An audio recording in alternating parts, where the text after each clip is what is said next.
ప్రభువైన యేసుక్రీస్తు నామమున మరలా ఈ సైన్స్ అండ్ సైన్స్ కార్యక్రమానికి మిమ్మల్ని ఆహ్వానిస్తున్నాం. కొనసాగింపుగా మనం ఈ సైన్స్ అండ్ సైన్స్ కార్యక్రమం ద్వారా బైబిల్కి విరోధంగా చెప్పబడుతున్న ఉద్దేశాలు ఎంత తప్పైనవనేది మనం వాక్యము నుండి, లోక శైలి నుండి కూడా మనము చూస్తూ ఉన్నాము. కొనసాగింపుగా పోయిన వారము, ఇవాళ తర్వాత వారం ఈ 3 వారాలు ఒక టాపిక్ని చూస్తూ ఉన్నాం. అదేంటని అడిగితే పరిణామ సిద్ధాంతం అంటే ఎవల్యూషన్ థియరీ అని చెప్తారు. ఇది ఎలాగా తప్పైనది, ఇది ఎలాగ నమ్మదగినది కాదు అనేటువంటిదే మనము చూస్తూ ఉన్నాం. ప్రత్యేకించి అందులో ఏంటి మనం చూడబోతున్నామంటే, ఫస్టు ఈ ఎవల్యూషన్ థియరీకి ఆధారముందా, దానికే కారణము రీజన్స్ అందులో చూస్తే ఎలాగ మనం క్రియేట్ చేయబడ్డాము, అందులో ఒకటి మన మెదడు, అది ఎలాగ దేవుడు క్రియేట్ చేశాడు, అది ఎలాగ ఉంది, అది ఎంతటి మహత్యమైనది మనం చూసాం. దానికి ఒక ఈక్వల్ అని చెప్పకూడదు, లోకానుసారంగా బెస్ట్ అని చెప్పేటువంటి కంప్యూటర్ మేధస్సుతో పనిచేసేటువంటి ఈ చిప్పును గూర్చి చూశాం. సో ఇవన్నీ కంపేర్ చేసి ఏం చెప్పదలిచామంటే ఎవల్యూషన్ థియరీ ఎంత తప్పుగా ఉంది అనేటువంటిది. ఈరోజు అటువంటి ఒక విషయాన్ని చూడబోతున్నాం. మనతో కూడా సహోదరులు రూబెన్ వచ్చి ఉన్నారు. రండి మనం కార్యక్రమంలోనికి వెళ్దాం.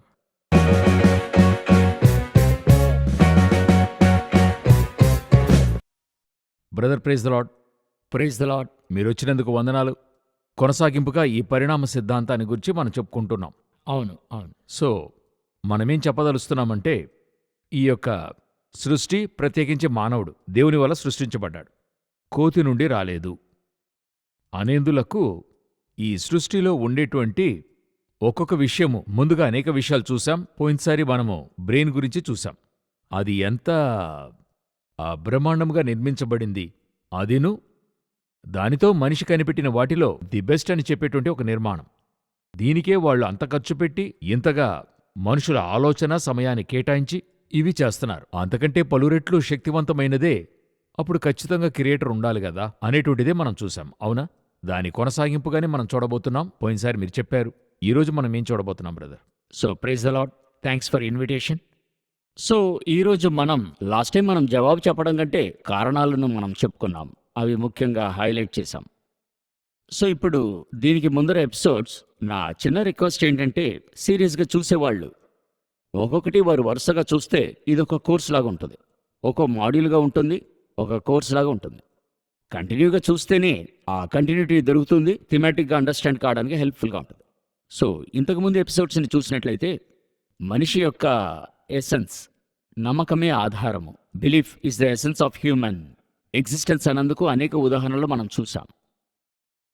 ఆ తర్వాత ఈ ఎవల్యూషన్ అనేది ఒక బిలీఫ్ సిస్టమ్గా చూసాం. వీళ్ళు సైన్స్గా చెప్పుకున్న అందువల్లే అది ఎవల్యూషన్ థియరీ. ఏథియిజం, ఇజం అంటే ఏంటంటే నమ్మకమునకు ఆధారం. అదొక నమ్మకం అనేది చెప్పబడుతుంది. అయితే ఇది ఒక సైన్స్ అనేదిగా చెప్తారు, but still it is also a belief system.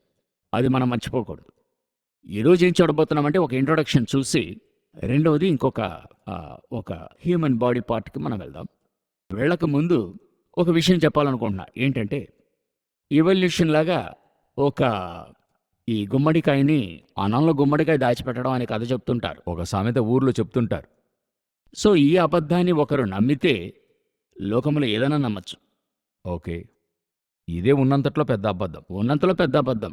ఈ అబద్ధాన్ని ఒకరు నమ్మితే అన్నిటినీ నమ్ముతారు, ఏదైనా నమ్ముతారు. పోయినసారి చూసిన ఎవల్యూషన్ అండ్ దాని పరిణామం ఏంటన్నందుకు 2 విషయాలు చూసాం. ఈ ఎవల్యూషన్ థియరీ నమ్మడం జరిగిన తర్వాత మెడిక్స్, సైంటిస్టులు వీళ్ళందరూ ఏం చేశారంటే జెండర్ క్లాసిఫికేషన్ అనే కొత్త సమస్యనే ఆరంభించారు. దాని యొక్క ఎక్రానమీ ఆ ఎల్జిబిటి అనేటువంటిది మనం చూసాం. అంటే స్వలింగ సంపర్కము, ఆ తర్వాత ఇటువంటి కార్యాలు. ఓకే, అవును. ఎల్జిబిటి అంటే లెస్బియన్, అవును, గే, ఇటువంటి విషయాలను సూచించేది వాళ్ళకి అర్థం కావడానికి. అవునండి. ఇవన్నీ కూడా 1950, 60, 70లో బాగా ఫేమస్ అయింది.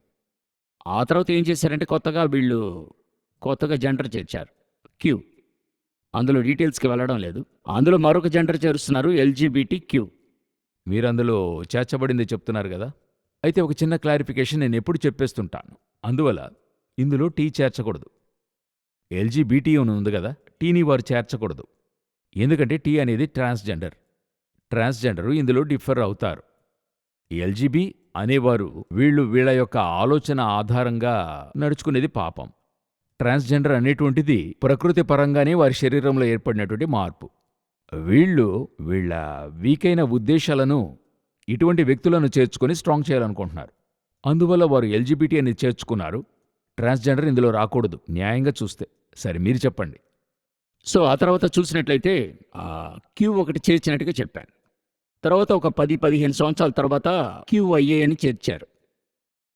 అలా చేర్చుకుంటూ వెళ్ళి 20-30 జెండర్స్ని డిజైన్ చేశారు.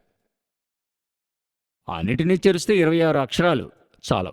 ఇంగ్లీష్లో ఉన్న 26 ఆల్ఫాబెట్స్ని వాళ్ళు వేసుకోలేరు. అందువల్ల ప్లస్ అని చేర్చుకున్నారు. అలా కొంతకాలం వెళ్ళిన తర్వాత 2015లో ఒక కొత్త జెండర్ అని చెప్పారు. అదేం జెండర్ అంటే astral gender. Astral gender. Okay. దీనికేంటి డెఫినేషన్ అని చూసినట్లయితే, a gender which is related to space. Astronomy అంటే ఖగోళ శాస్త్రానికి సంబంధమైన దానితో ముడిపడిన ఒక జెండర్. అంటే అలాగంటే ఎవరికీ తెలియదు. ఓకే. అలాగా 72 జెండర్స్ క్రియేట్ చేశారు ఇంతవరకు. ఏలియన్స్ని చెప్తున్నారా? ఒకవేళ ఆ విధంగా ఉంటుందా? ఏలియన్స్ అనుకుంటే ఏలియన్స్. Okay, right. ఇవన్నీ నేను ఎందుకు చెప్తున్నానంటే, ఈ అబద్ధాన్ని నమ్మితే ఎటువంటి బిలీఫ్ అయినా నమ్ముతారు. ఇంకొక 25 జెండర్స్ని చేర్చి 10 సంవత్సరాల 100 పైనగా తీసుకొస్తారు. ఇవన్నీ వారి నమ్మకం మీద ఆధారపడి ఉన్నాయి. వీటన్నిటికీ కామన్గా ఉన్న విషయం నమ్మకమే. ఇవన్నీ వారు నమ్ముతున్నారు. ఇది ఒక జెండర్ అని చెప్పేసి. ఇప్పుడు రీసెంట్గా కెనడాకి నేను పరిచయకి వెళ్ళినప్పుడు అక్కడొకటి చూశాను. నాకది ఒక జెండర్లోకి వస్తుందా, లేక ఒక పాపంలోనికి వస్తుందా, లేక ఒక పిచ్చితనంలోనికి వస్తుందా అనేటువంటిది అర్థం కాలేదు. ఏంటంటే, మిమ్మల్ని మీరు స్త్రీగా అనుకుంటే స్త్రీ, అయితే మీరు ట్రాన్స్జెండర్ కాదు, you are physically normal. But మీ మైండ్లో మీరు స్త్రీగా అనుకున్నారు, అలా అనుకుంటే మీరు స్త్రీయే. అందులో ఇంకా ఘోరమైంది ఏంటంటే, రెస్ట్ రూమ్కి వెళ్ళినప్పుడు మీరు లేడీస్ రెస్ట్ రూమ్కి వెళ్ళొచ్చు.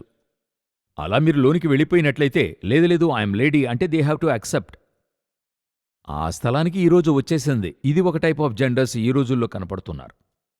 ఈ అబద్ధము ఎవల్యూషన్ అనే అబద్ధాన్ని ప్రమోట్ చేస్తే లోకంలో ఏ అబద్ధానైనా ఒకరు నమ్ముతారు. ఓకే. మనం అనుకుంటున్నాం అనేక సమయాల్లో దేవుడైన వాడు లేక ఆయన చట్టాలు మనకు బైబిల్ ద్వారా ఇచ్చాడు, ఆయన ఏదో మనకి నిత్యత్వానికే ఇచ్చాడు అనుకుంటున్నాం. అనేకులు అలాగే అనుకుంటున్నారు, కానీ కాదు. యేసుక్రీస్తు మీదను ఈ బైబిల్ మీద ఉన్న నమ్మకాన్ని తీసేస్తే, ఒక ఎగ్జాంపుల్ చెప్పాలంటే ఊరేగింపు రథం గురించి చదివాను. ఆసియా ఖండంలో పెద్దది తమిళనాడులోనే ఉందట. ఆ రథం హైటు 96 అడుగులని చెప్తున్నారు. 96 అంటే 10 అంతస్తుల కట్టడం. అప్రాక్సిమేట్గా 360 టన్నులు, చెప్పాలంటే 3.5 లక్షల కిలో వెయిట్. ఇవన్నీ ఈ రథం గురించి చెప్పినప్పటికీ ఇరుసు చీల అనేది ఒకటి ఉంటుంది. అవును, ఒక చీల వీల్లో కనెక్ట్ చేసి ఉంచుతారు. వీలు బయటికి రాకుండా. అది విప్పతీస్తే కొంచెం దూరం వెళ్ళి ఆ తర్వాత మొత్తం బండి ఆగిపోతుంది, పడిపోతుంది. అంత 360 టన్నుల బరువు మనుషుల మీద పడితే ఏమవుతుందనేది మనం యోచించలేం. లేదు, అటువంటి సంభవాలు కూడా జరిగాయి. గాడు ఈ బైబిలును ఇదేదో రక్షణకి మాత్రము, ఆధ్యాత్మికత మాత్రం కాదు. భూమి మీద ఒక అందులకు మనిషిగా ఉండాలంటే ఈ చట్టాలును ఈ నియమాలును వీటి మీద ఒక నమ్మకము లేని పక్షమున ఆ చీల తొలగిన రథంలాగా ఎక్కడైనా లైఫ్ ఆగిపోతుంది. సో గాడ్ మీద ఉన్న ఒక నమ్మకాన్ని తీసేస్తే ఎంత గొప్ప వ్యక్తి అయినా, ఎటువంటి ఒక కార్యమైనా వేరొక దానిపైన ఈజీగా నమ్ముకొని ఆధ్యాత్మిక జీవితం దెబ్బతినే అవకాశం ఉంది. ఆధ్యాత్మిక జీవితం మాత్రం కాదు, భూమికైన కార్యం ఎక్కడికి వెళ్ళి ఆగుతుంది, ఎక్కడ ఆగుతుందో తెలియదు. సో దేవుడనే వాడే మరి బైబిలును యేసుక్రీస్తే ఫౌండేషన్ ఆఫ్ లైఫ్. వేదం యొక్క పూర్తి అస్థివారం ఆయనయ్య ఉన్నాడు. ఆయన మీద మనం ఉంచేటువంటి నమ్మకమే మన లైఫ్ని ఆ రథము రైట్ అయిన డైరెక్షన్లో వెళుతుందా లేక కూలిపోతున్నందులకైనా ఒక వ్యత్యాసమే. లోకస్తులైన వారందరికీ అన్వయిస్తుంది. లోకానుసారమైన వ్యక్తులందరికీ ఇది అన్వయిస్తుంది. ఓకే. సో అది మనం మర్చిపోకూడదు. రైట్. ఇంత చెప్తున్నాం కదండి, ఈ ఎల్జిబిటీ 72 జెండర్లు. దీనికి వన్ ఆఫ్ ద మూల కారణంగా నేను చూసేది ఈ సైంటిఫిక్ ఏథిజంను, ఈవల్యూషన్. ఆ క్రియేషన్ నుండి బయటికి తేడమైంది, తెచ్చేసాము. మరి స్త్రీ అనుకుంటే స్త్రీ, పురుషులంటే పురుషులు, ఆకాశం నుండి వచ్చిన ఏలియన్ జెండర్ నేను అని ఒకడు అనుకుంటే వాడది. దానికి ఒక పేరుని వీళ్ళు పెట్టి ఒక డెఫినేషన్ రాసి బుక్లో పబ్లిష్ చేయడం అవుతుంది. సమీప కాలంలో ఒక రియాలిటీ షోని చూస్తుండాను, యూట్యూబ్లో చూశాను. వ్యత్యాసమైన మనుషులు అని చెప్పి వాళ్ళ యొక్క వ్యత్యాసమైన నమ్మకాల నుండి మాట్లాడారు. అందులో చాలా ఇంట్రెస్టింగ్గా ఒకరు మాట్లాడారు. ఆయన డాక్టర్కే నేను చదివాను. తర్వాత నేను డిస్కంటిన్యూ చేసి బయటకు వచ్చాను అని చెప్పి ఒక టాబ్లెట్ చూపించాడు. ఆ మాత్ర పేరు గోర్స్. ఈ గోర్స్ మాత్రను ఒకవేళ ఒకరు ఫ్లైట్లో వెళ్తున్నట్టయితే ఫ్లైట్ని హైజాక్ చేశారనుకోండి, ఈ మాత్రను వేసుకుంటే ఆ హైజాక్ చేసిన వాళ్ళు వీళ్ళని మాత్రం రిలీజ్ చేస్తారట. అదెలాగా? అలాగంతా అడగకూడదు. ఓ, క్వశ్చనే అడగకూడదు. అవును, ఎవల్యూషన్కి క్వశ్చన్ అడగకూడదు. క్వశ్చన్ అంతా అడిగితే మీరు నమ్మకుండా పోతారు. ఓకే. అది మాత్రమే కాకుండా ఆ తర్వాత చెప్తున్నారు, ఇప్పుడు మీరొచ్చి మీకు రైల్వే టికెట్ బుక్ చేస్తున్నారు, దానికి ఒక మాత్ర పెట్టుకున్నాను, మ్మ్హ్మ్. మీకు వెయిటింగ్ లిస్ట్లో ఉంది, ఈ మాత్ర వేసుకుని మీరు ట్రైన్కి వెళ్ళినట్టయితే మీ టికెట్ కన్ఫర్మ్ అవుతుంది. సరే. ఇంకొక స్టెప్ కూడా వెళ్ళారు. ఒక ఊర్లో వర్షమే కురవల. ఆ ఊర్లో ఉన్నటువంటి ఒక 5గురో 10 మందో ఈ మాత్ర ఒక వారం వేసుకుంటే వారం చివరిలో వర్షం వస్తుంది. సరే, రైట్. అయితే ప్రజలు ఇది నమ్మబోయేది లేదు. ఎందుకు తెలుసు? అడిగేప్పుడే తెలుస్తుంది. కొంతమంది ఏదో నమ్ముతారనుకోండి. ఈ విధంగా మీరు చెప్పారు కదా, ఐక్యూ లేని వాళ్ళు, అవునండి. అటువంటి వాళ్ళు నమ్మచ్చేమో. నమ్ముతారు. అయితే నన్ను అడిగితే ఇది హాస్యాస్పదంగా ఉంది కదా, ఆ, ఇది చూసి నవ్వేదానికంటే ఎవల్యూషన్ అన్నది దీనికంటే పెద్ద కథ. ఓ, వీళ్ళు చెప్పే ఈ అబద్ధము కంటే అది పెద్ద అబద్ధం అంటున్నారు. పెద్దదండి. ఓకే. అయితే మరి అంటే అది సైంటిఫిక్గా చెప్పకుండా ఎవల్యూషన్ని ఒక స్టోరీగా నెరేట్ చేసి చూడండి. ఒకరోజు ఏమీ లేని చోట నుండి విస్ఫోటనం అయింది. తెలీదు. అది ఎంత ఉండిందంటే గుడ్డు సైజులో ఉండింది. తెలీదు.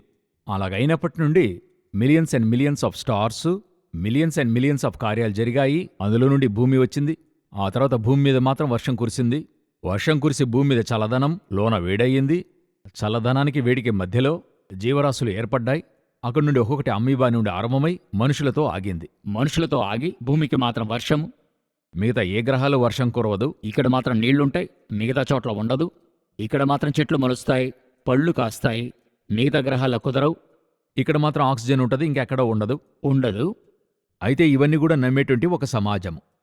అప్పుడు మీరు చెప్పినట్టు ఇంత గొప్ప అబద్ధాన్ని నమ్మేటువంటి వాళ్ళు ఇది అబద్ధమని చెప్పకూడదు. వాళ్ళు ఈయన చెప్పే దాంట్లో ఒక నిజం ఉండొచ్చు. ఇది నమ్మిన వాళ్ళైతే ఈయన చెప్పేది కూడా ధారాళంగా నమ్మచ్చు. అప్పుడు దీన్ని అపహసించకూడదు. మనం అపహాసం చేయకూడదు, తప్పు. అప్పుడు మేము ఎవల్యూషన్ నమ్ముతామంటే ఇది కూడా నమ్మండి మీరు. అవును. ఇది నమ్మమని చెప్పేవాళ్ళు అది కూడా నమ్మద్దు. ఒకరు చెప్పారు, మీరు పాస్ కావాలంటే, నేను చెప్పేది ఇంకొకరిని గురించి, ఆయన కాదు ఇంకొకరు, మీరు పరీక్షలో పాస్ కావాలంటే పాస్ అని చెప్పి మౌత్ ఫ్రెషనర్ ఉంది, అది కొనిపెట్టుకుంటే మీరు పాస్ అవుతారని చెప్పాడు. కొనిపెట్టుకుని నేను నెక్స్ట్ సారి వెళ్ళిపోతాను అతను చెప్పాడు. అలా వాటి అన్నిటినీ నమ్మిన వాళ్ళైతే ఎవల్యూషన్ థియరీని నమ్మండి. లేదు ఇది నమ్మను, నేను అదే నమ్ముతానంటే మిమ్మల్ని ఇంకా ఏం చేయగలమని.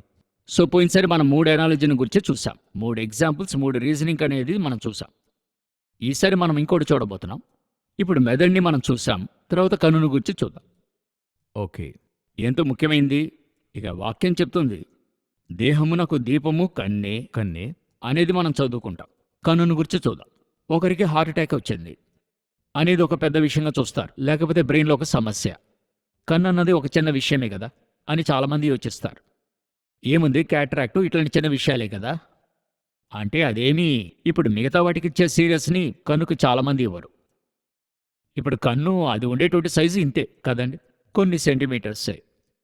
దానిలో ఏమేమి ఉన్నాయి అనేది కొంచెం చూద్దాం. సో ఇప్పుడు మనం ఒక మొబైల్ కొనకముందు అది ఎన్ని పిక్సెల్ అని అడుగుతాం. ఇప్పుడు ఐఫోన్ లాంటి మొబైల్స్ 12 పిక్సెల్, 8 to 12 పిక్సెల్స్ ఉంటాయి. కన్నుని ఇప్పుడు మీరు మొబైల్లో ఉండే లేకపోతే కెమెరాలో ఉండే పిక్సెల్లా క్యాల్కులేట్ చేస్తే అంత చిన్న కన్ను 576 పిక్సెల్స్. అవి మెగాపిక్సెల్. 576 మెగాపిక్సెల్స్. ఇప్పుడు కొన్నిటిలో వచ్చేటువంటివి 20 పిక్సెల్స్, 30 పిక్సెల్స్ అని చెప్తున్నారు కదా. అవును. ఓకే. అందులోనూ ఈ టెక్నాలజీ కంపెనీస్ మరొకటి చేస్తుంటారు. ఇప్పుడు మీరు 50 పిక్సెల్, 100 పిక్సెల్స్ అంటారు. యాక్చువల్గా ఆ కెమెరా 100 పిక్సెల్స్ అయి ఉండదు. 4 ఫోటోలు తీసి ఆ సాఫ్ట్వేర్ అన్నిటిగా మారుస్తుంది. ఓకే. అది అడ్వర్టైజ్మెంట్లో 100 పిక్సెల్ కెమెరా అంటారు. కానీ దానికంటే ఐఫోన్ కెమెరా బాగా తీస్తుంది.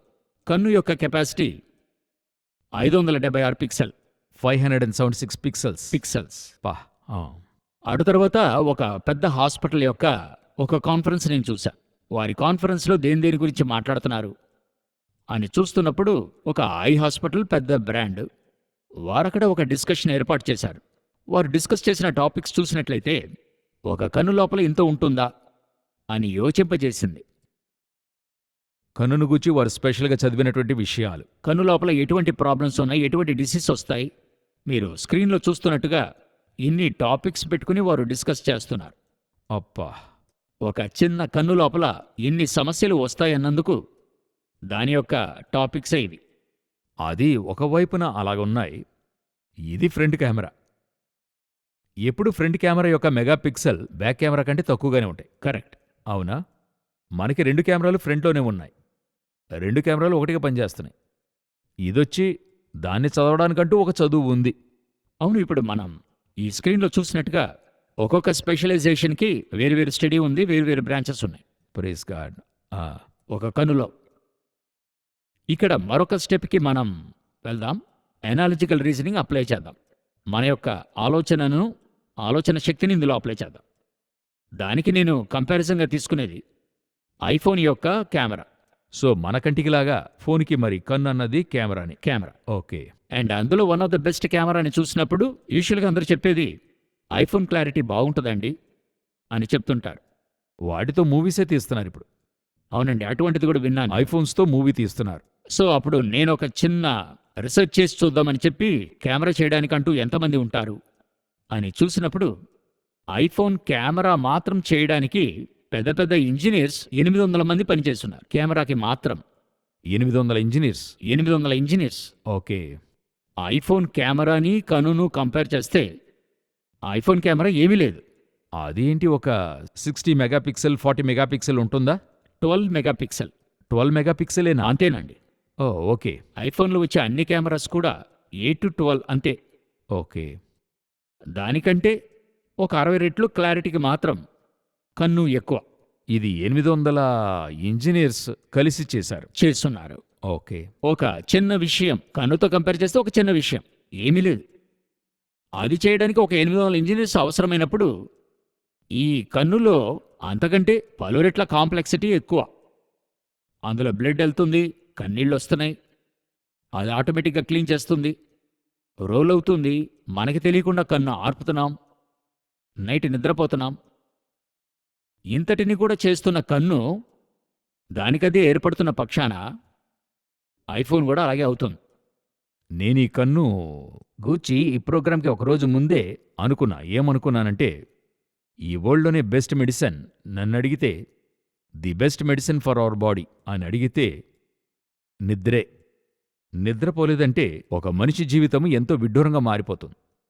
ఆ నిద్రని మనకి సిగ్నల్ ఇచ్చి నిద్రపోజేసేది ఈ కన్నే. మెయిన్ బాడీ అంతా టైర్డ్ అయినా గాని కన్ను మూస్తేనే నిద్ర. కొందరికి నిద్రొస్తుంది, అయితే మెదడు ఏదో పనిచేస్తుంటది, కన్ను మూసుకోదు. అప్పుడు వాళ్ళు చెప్తారు, బాగా టైర్డ్గా ఉంది, నిద్ర రావట్లేదు అంటారు. సో కన్నే మనకి నిద్రనిస్తుంది. మెలకువగా ఉన్నప్పుడు బెస్ట్ మెడిసిన్ నీళ్లు. ది బెస్ట్ వచ్చి వాటర్ అని నాకు అర్థమైంది. దేవుడిచ్చిన గ్రహింపుని బట్టి చెప్తున్నా. అప్పుడు ఇంతటి ఒక పనిని చేసేటువంటి ఒక కెమెరా ఎంత ఆశ్చర్యంగా ఉందో చూడండి. ఇది ఓన్లీ ఫోటో తీస్తుంది, మంచి క్లారిటీగా తీస్తుంది, అంతే. అందులో ఉన్నది క్లారిటీ. పిక్సెల్ అంటే అదే కదండి. తీసిన ఫోటోని ఎంతో స్పష్టంగా, ఎంతో డీటెయిల్డ్గా, మనకి ముఖంలో ఉండే మొటిమలు కూడా అట్లే క్లియర్గా తెలుస్తుంది. కలర్గా ఉంటుంది, ఏ కలరో అట్లే ఉంటుంది. ఇంతటిని కూడా చేయడానికి 800 ఇంజనీర్స్ అవసరపడుతున్నారు. 12 pixel or 14 pixel or 20 pixel, కొన్నిటిలోనైతే 30 పిక్సెల్ ఉంటుంది, కొన్ని మొబైల్స్లోనైతే చూడండి వాటి ఉన్నంతట్లో ఐఫోనే బెస్ట్. దీనికే ఇంతమంది అవసరమైతే 576 పిక్సెల్ ఆ మెగాపిక్సెల్ కెమెరా ఇంతకంటే 1000 రెట్ల పనులు చేస్తూ ఉంది. మీరు చెప్పినట్టుగా లోపల రక్తం వెళ్తుంది. నాకంతకంటే కన్నును గుర్చి నేను ఆశ్చర్యపడిన విషయము, ది బెస్ట్ సిగ్నల్. డాక్టర్ దగ్గరికి వెళ్తే ఇప్పుడే వేరే విధంగా అయిపోయారు డాక్టర్స్. అప్పుడు డాక్టర్స్ దగ్గరికి వెళ్తే కన్ను చూస్తారు ఇలాగంటూ, కన్నులో బ్లడ్ ఉందా అని చూస్తారు. దీన్ని బట్టి చెప్తారు రక్తం ఎంత ఉందని చెప్పి. కన్ను ఏ విధంగా ఉందో చూస్తారు. పసుపు రంగులో ఉంటే పచ్చ కామర్లు, కన్ను బ్లూగా ఉంటే బాడీలోకి విషం వచ్చింది, కన్ను రెడ్డిష్గా ఉంటే వాళ్ళకింకేదో వేడి, బాడీ హీట్ అయింది. ఈ కన్ను యొక్క కలర్ని బట్టే పలు వ్యాధులు కనిపెడతారు లోనుండేటువంటి విషయాన్ని. ది వెరీ ఇంపార్టెంట్ అయిన వస్తువు కన్నే మన బాడీలో. ఈవల్యూషన్ చెప్తుంది ధూళి నుండి వచ్చినట్టు చెప్తుంది. అవును, తనుగా వచ్చింది. ఇంకోటి సింపుల్గా చెప్పడానికి చెప్తున్నాను. ఐఫోన్ కెమెరాలో ముందు డస్ట్ పడితే మనమే క్లీన్ చేయాలి. ఆ, అవును, కరెక్ట్. తీసినప్పుడే క్లీన్ చేసి తీస్తాం. క్లీన్ చేసే తీస్తామండి. అవును, ఇది కంటిలో లైట్గా చిన్న డస్ట్ పడితే ఆటోమేటిక్గా నీళ్లు వస్తాయి, కన్నీళ్లు. క్లీనింగ్ అదే చేసుకుంటుంది. అదే చేసుకుంటుంది. డస్ట్ బయటకు వచ్చేంతవరకు నీళ్లు వస్తుంటాయి. నీళ్లు రాగా డస్ట్ బయటకు వస్తుంది, తనుగా బయటకు తనుగా వస్తుంది. ఈ కన్ను తనంతట వస్తుందని ఒకరు నమ్మితే ఐఫోన్ కెమెరా వాటంతటా అవే ఒక 10-15 సంవత్సరాలు అదే వస్తుంది. అవును, డస్ట్ అంతా కూడా ఒక రూమ్లో వేసి పెట్టినట్లయితే ఒక 100 సంవత్సరాల తర్వాత ఆ చోట ఐఫోన్ ఉంటుంది అని చెప్పినంతగా. అవునండి, అది నమ్మడం ఈజీ. అది నేను నమ్మను, మీరు పిచ్చితనంగా చెప్తున్నారంటే దీని పేరేంటి? ఇది ఎంతకంటే పెద్ద పైత్యం. చాలా మంచి ఎక్స్ప్లెనేషన్ బ్రదర్, మంచి ఎక్స్ప్లెనేషన్. మరొక ఎనాలజీకి మనం వెళదాము. మెడికల్లో ఎన్ని బ్రాంచెస్ ఉన్నాయి? మనం చదివే మెడిసిన్ ఉంటుంది కదా, ఆ మెడికల్లో ఎన్ని రకాలైన చదువు ఉందనేటువంటి ఒక చిన్న రీసెర్చ్ చేశా. సరే, అందులో చూస్తే అట్లీస్ట్ వారు చెప్పే లెక్క 50+ లాజీస్ ఉన్నాయి. లాజీస్ అంటే స్టడీస్, ఒక్కో department. Paediatrician, gynaecology, ortho, cardiology, ఈ విధంగా మీరు చెప్తున్నారు. అలాగే ఇప్పుడు మీరు స్క్రీన్లో చూస్తున్నట్టు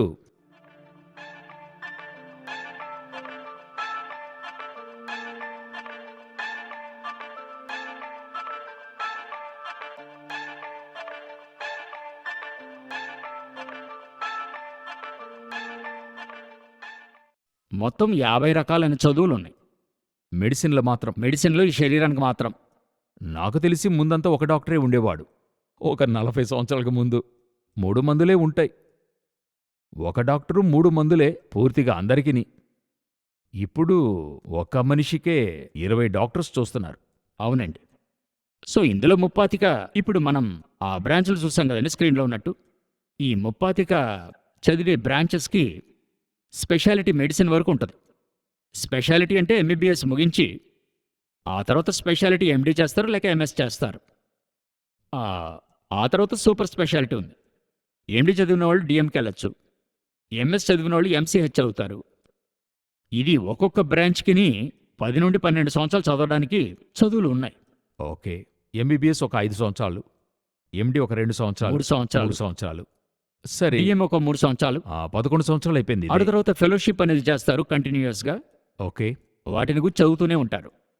ఇది కాకుండా నాకు తెలిసిన ఫ్యామిలీ డాక్టర్స్ని నేను కనుక్కున్నప్పుడు, నేను ఒక వారం కోర్సుకి సిఎంసికి వెళ్ళానంటాడు. ఇంకా చదువుతూనే ఉన్నాడు. ఇప్పుడు ఇందులో 2 ఎనాలజీ చెప్తా. ఏంటంటే, ఒకటి ఇసుక, ధూళి, బంకమట్టి ఇవన్నీ మెరుపు దాడి వల్ల కలిసి కలిగిన విషయాన్ని అర్థం చేసుకునే రీతిలో మనం మగవారై ఉండాలి. అంటే ఇంత చదువుకొని వచ్చి ఈ ధూళి వచ్చి కంటిని గుచ్చిన రీసెర్చ్ చేస్తున్నారంటే అప్పుడు వీళ్ళంతా డస్ట్ అయి ఉండాలి. అదే ఎగ్జాక్ట్గా. అవునా? ఒక ధూళిని రీసెర్చ్ చేయడానికి పెద్ద చదువు అవసరంలా. ధూళిని గెలికి అందులో ఏముందనేది చూడటానికి చదువుకొనివాడు చెత్తెత్తేవాడే కనిపెట్టేయగలడు, కనిపెట్టేస్తాడు. ఈ ధూళి మట్టంతా చేరి ఏర్పడిన ఒక కన్నును మీరు కన్ను మన శరీరంలో ఉన్న అవయవాలు చూడటానికి 50 డిసిప్లిన్స్ ఉన్నాయి. ఒక్కొక్కటి 10-12 సంవత్సరాలు చదవాలి. వీటిని చదువుకుని వస్తున్నారంటే వీళ్ళు ఎంతటి వ్యక్తులై ఉండాలా, ఎంతటి వాళ్ళై ఉండాలా? ఇది ఎనాలజీ నెంబర్ 1. లేకపోతే మనల్ని సృజించిన వాడు సూపర్ ఇంటెలిజెంట్ అయి ఉండాలి. ఇంత చదివి వీళ్ళ వల్ల అది పూర్తిగా కనిపెట్టలేకపోతున్నారంటే అప్పుడు ఆయన ఎంత పెద్ద ఇంటలెక్చువల్ అయినా పని చేసి వెళ్ళుంటాడు. ఎంత పనిని ఆయన చేసి ఉంటే 300-400 సంవత్సరాలుగా 50-60 డిపార్ట్మెంట్స్ని ఉంచుకొని ఇంకా చదువుతూ ఉన్నాం. ఈ కన్నును చదవడానికి ఇంతమంది అవసరం, ఇన్ని సంవత్సరాలు అవసరం, ఇంత ఖర్చు అవుతుందంటే అప్పుడు ఇది సృజించినవాడు ఎంత గొప్ప విషయాన్ని సృష్టించుంటాడు, ఎంత సూపర్ ఇంటెలిజెంట్ అయి ఉంటాడు. అవును, సూపర్ ఇంటెలిజెంట్ అయి ఉండాలి. ఓకే, ఈ 2 అనాలజీలో మీకేది సరి అనిపిస్తుంది? నాకెప్పుడు రెండవదే సరి అనిపిస్తుంది. అందరికీ రెండవదే సరి అనిపిస్తుంది. అవును.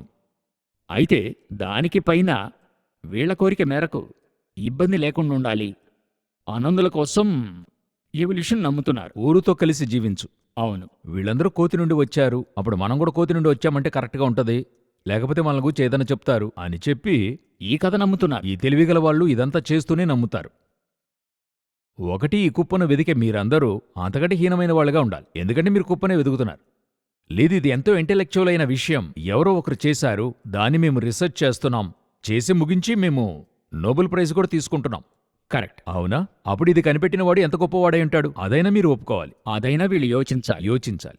యోచించినట్లయితే బైబిల్లో కరెక్ట్గా వాక్యం చెప్తుంది, మనల్ని సృజించిన దేవుడొచ్చి కీర్తనలు 147వ అధ్యాయము 5వ వచనములో మన ప్రభువు గొప్పవాడు, ఆయన అధిక శక్తి గలవాడు, ఆయన జ్ఞానమునకు మితి లేదు. ఆయన జ్ఞానానికి మితి లేదు, ఇంగ్లీష్లో ఇన్ఫినిటీ అని ఉంది. ఇన్ఫినిటీ. ఓకే. ఇన్ఫినిటీ జ్ఞానంతో ఆయన సృజించాడు. ఇంకొక 300-400 సంవత్సరాలు రీసెర్చ్ చేయొచ్చు. మరొక వాక్యం నాకు జ్ఞాపకం వస్తుంది. కీర్తనకారుడు అది చెప్తాడు, నీ చేతి పని అయిన నీ ఆకాశములను నీవు కలుగజేసిన చంద్ర నక్షత్రములను నేను చూడగా నీవు మనుషుని జ్ఞాపకము చేసుకొనుటకు వాడేపాటివాడు. ఈ సూర్యచంద్ర నక్షత్రాలను కలుగజేయడం మనం చూడలేదు. ఏ పాటి అని చెప్పినా ఈ శరీరాన్నే మనము చెప్పుకుంటూ ఉన్నాము. దీనికే ఇన్ని విషయాలను మనం చూస్తూ ఉన్నాం. అవునా? ఒకరు చెప్పినటువంటి స్లోగన్ అది. చాలా ఈజీగా చెప్పి ముగించాలనుకుంటున్నా, టైం అయిపోయింది. When there is a creation there must be a creator. ఆయన చెప్పింది చాలా చక్కగా ఉండింది. చాలా సంతోషం బ్రదర్. మరొక ఎపిసోడ్ ఉంది, ఇదే బేస్లో చూడబోతున్నాం. దేవుని చిత్తమైతే రాకడ ఆలస్యమైతే చూద్దాము. ఈ కార్యక్రమానికి మీరు వచ్చినందుకు సంతోషం బ్రదర్. చాలా చక్కగా వివరించారు, చాలా యూస్ఫుల్గా ఉంది. చాలామందికి యూస్ఫుల్గా ఉంటుందనుకుంటున్నాను. ఇప్పటివరకు అలాగే ఉంది. చూస్తున్నటువంటి మీరందరూ వాయిస్ ఆఫ్ బైబిల్ అని చెప్పే సహోదరుని యొక్క యూట్యూబ్ ఛానల్ ఉంది. అందులో ఈ విషయాలు వస్తున్నాయి. అది కాక ఆయన వేసే ప్రోగ్రామ్స్ అందులో మీరు చూడొచ్చు. కొనసాగింపుగా మా కొరకు ప్రార్థించండి, సహోదరుని కొరకు ప్రార్థించండి. ప్రభు చిత్తమైతే మరల మిమ్మల్ని కలుసుకుంటాం. God bless you. Praise the lord brother. Praise the lord. Thank you.